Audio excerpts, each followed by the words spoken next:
Hi, this is Sarah Becktel, Artist Educator for Strathmore. In this video, we'll be discussing various types of graphite pencils and the benefits of each. I'll be working on Strathmore 400 Series Heavyweight Drawing Paper. This paper is 100-pound, acid-free, and cream-colored. It has a medium surface, which is the perfect amount of texture for working in graphite. For more information about this and other papers that work well with graphite, please refer to the video titled How to Choose Paper for Graphite. There are many different types of graphite pencil available, and every individual artist has their personal favorite. This is a traditional pencil composed of a thin core of graphite surrounded by wood. Depending on the brand, wood-case pencils can vary in thickness. This Faber-Castell 9000 has what I would consider a standard size barrel and core. The Caran d'Ache Graphwood has a slightly thicker graphite core and barrel, and the Faber-Castell 9000 Jumbo has a much thicker graphite core and barrel. The thicker the core, the more graphite you have to work with.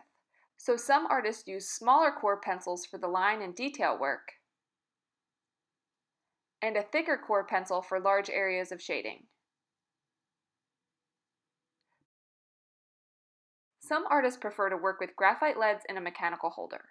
With a wood case pencil, only a very small portion of the graphite core is exposed, so every time the tip wears down, I need to stop drawing and sharpen my pencil.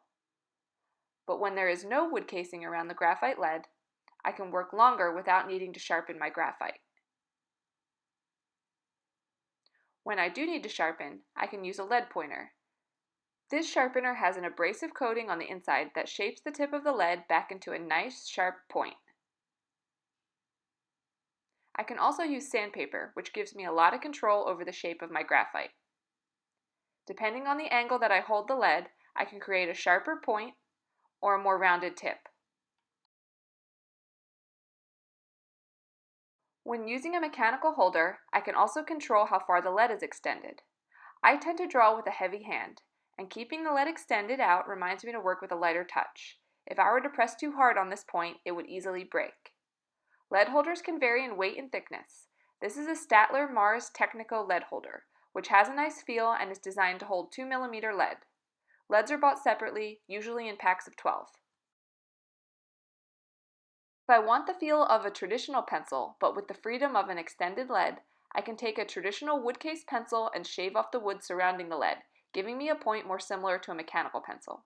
This takes some practice to master, but you can use any utility knife to carefully remove the wood. This is a good option if you like the feel of a mechanical pencil, but your favorite brand of graphite is only available as a wood case pencil, which is the case for both the Faber-Castell 9000 and the Caran d'Ache Graphwood.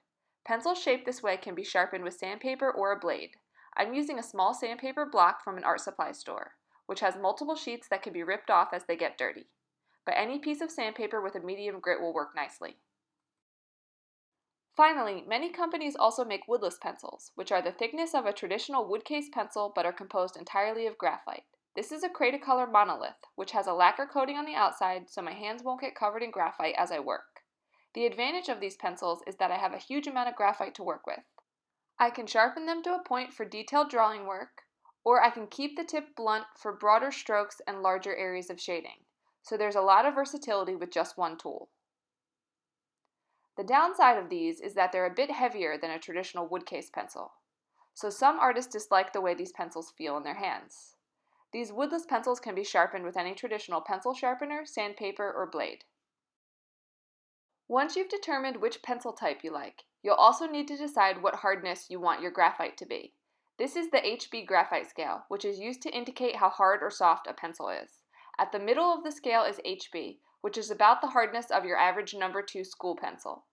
To the right of HB are the B pencils. As you move right and the numbers increase, the pencils become softer. The softer the pencil, the darker the marks made by that pencil. To the immediate left of HB is F. F indicates a graphite hardness that can be sharpened to a fine point.